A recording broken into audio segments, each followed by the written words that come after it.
Generally જાતની પસંદગી કરવી ખૂબ જરૂરી છે. મરચાની ખેતીમાં જાતની પસંદગી વિશે વાત કરીએ તો જાતની પસંદગી લોકલ માર્કેટના આધારે પસંદ કરવી જોઈએ અને બીજું કે જમીનની અનુકૂળતાને આધારે જાતની પસંદગી કરવી જોઈએ. જનરલી મરચાની ખેતીમાં ઉત્તર ગુજરાતમાં ગરુડા 266 મરચાનું વાવેતર સારા એવા પ્રમાણમાં થાય છે. ત્યારબાદ નિશા મરચીનું વાવેતર પણ સારા એવા પ્રમાણમાં થાય છે. એશિયન હાઇવેજ કંપનીની સાનિયા મરચીનું પણ વાવેતર ખેડૂત મિત્રો સારા એવા પ્રમાણમાં કરતા હોય છે.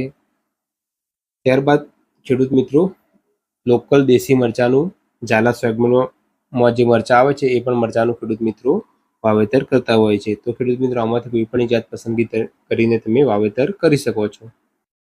મરચીનો રોપ હંમેશા 35 થી 40 દિવસનો હોવો ખૂબ જરૂરી છે. જ્યારે ખેડૂત મિત્રો ફેર રોપણી કરે છે ત્યારે છોડની લંબાઈ આશરે 15 થી 20 સેન્ટીમીટર હોવી જરૂરી છે અને દરેક છોડ ઉપર 5 થી 6 પત્તા એટલે કે પાંદડા હોવા ખૂબ જરૂરી છે. હંમેશા ખેડૂત મિત્રો મરચાની ફેર રોપણી સાંજના સમયે જ કરવી જોઈએ. તો ખેડૂત મિત્રો આ મરચાની ફેર રોપણી વખતે ધ્યાનમાં રાખવાની બાબતો જે ખેડૂત મિત્રોએ અવશ્ય ધ્યાનમાં રાખવી. જો રોપ પૂર્ણ હશે તો એની અસર ડાયરેક્ટલી ઉત્પાદન પર પડશે. એટલે કે મરચાનો રોપ હંમેશા 35 થી 40 દિવસનો હોવો ખૂબ જરૂરી છે. મરચીના પાક માટે જમીનની પસંદગી વિશે વાત કરીએ તો મરચાની ખેતી માટે મધ્યમ કાળી, રેતાળ, કોરાડુ, સારી ફળદ્રુપ અને સારી નિતાર શક્તિ ધરાવતી જમીન વધારે અનુકૂળ આવે છે. જનરલી મરચાની ખેતી માટે જમીનની તૈયારી વિશે વાત કરીએ તો જમીન તૈયારી કરતી વખતે 1 એકરમાં 5 થી 6 ટોલી સારું કોવાયેલું છાણિયું ખાતર 1 એકરમાં જમીન તૈયાર કરતી વખતે જમીનમાં આપી દેવું. જો છાણિયા ખાતરની વ્યવસ્થા ના હોય તો તમે 1 એકરમાં 15 થી 20 બેગ અળસિયાના ખાતર પણ આપી શકો છો. ત્યારબાદ તમે 1000 કિલો દિવેલીનો ખોળ પણ જમીન તૈયાર કરતી વખતે ખેડૂત મિત્રો આપી શકો છો. શરૂઆતમાં ફૂગના પ્રશ્નોના નિવારણ માટે ખેડૂત મિત્રો ટ્રાઇકોડર્મા 1 કિલો 1 એકરમાં અને સાથે સુડોમોનાસ 500 ગ્રામ અને માઇકોરાઇઝા આ 3 વસ્તુ રેતી જોડે મિક્સ કરીને ખેડૂત મિત્રો જમીન તૈયાર કરતી વખતે જમીનમાં આપીને જમીનની તૈયારી ખેડૂત મિત્રો કરી શકે છે. હવે વાત કરીએ તો મરચાની ફેર રોપણીના 5 થી 6 દિવસ પછી ખેડૂત મિત્રો માર્કેટમાં જે 19-19-19 જે વોટર સોલ્યુબલ ખાતર મળે છે તે ખાતર સાથે હ્યુમિક એસિડ જે પાવડર ફોર્મમાં મળે છે આ બંને એક પંપમાં 50 થી 70 ગ્રામ લઈ 15 લીટરના પંપની નોઝલ કાઢીને છોડની નજીક ટુવા એટલે કે ડ્રેન્ચિંગ કરવું ખૂબ જરૂરી છે. આના લીધે છોડ શરૂઆતમાં વિકાસ સારા એવા પ્રમાણમાં કરશે. ત્યારબાદ ફેર રોપણીના 8 થી 9 દિવસે વાત કરીએ તો સાપ પાવડર જે માર્કેટમાં ફૂગનાશક તરીકે મળે છે કે જેમાં કાર્બેન્ડાઝિમ પ્લસ મેંગોઝેબ એ કન્ટેન્ટ ભેગા હોય છે. આ પાવડર એક પંપમાં 30 ગ્રામ લઈ પંપની નોઝલ કાઢીને છોડની નજીક ટુવા આપવાની જેથી શરૂઆતમાં જે પણ મૂળનો કોવારો સુકારાનો પ્રશ્ન હોય તેની સામે ખૂબ સારા એવા પરિણામ મેળવી શકાય છે. જો મરચીની ખેતીમાં ઉધેવનો પ્રશ્ન રહેતો હોય તો માર્કેટમાં જે રિઝન્ટ નામે દવા મળે છે કે જેમાં કન્ટેન ફિપ્રોનિલ 0.5% SL હોય છે. આ દવા તમે એક પંપમાં 30 ml લઈ પંપની નોઝલ કાઢીને ટુવા દ્વારા જમીનમાં આપી શકો છો જેના દ્વારા ઉધેવમાં પણ ખૂબ સારા એવા પ્રમાણમાં રિઝલ્ટ મેળવી શકાય છે.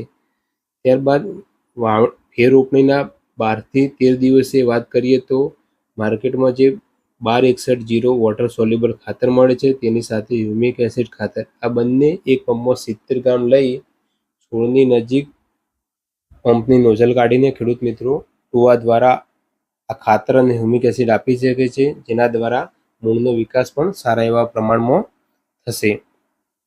ત્યારબાદ ખેડૂત મિત્રો વાત કરીએ તો વાવેતરના એટલે કે ફેર રોપણીના 25 થી 30 દિવસે આંતરખેડ કર્યા પહેલા માર્કેટમાં જે APS ખાતર મળે છે 20-20-0-13 ખાતર આ ખાતર તમે 1 એકરમાં 30 કિલો પ્રમાણે છોડની નજીક રિંગ બનાવીને આપી શકો છો.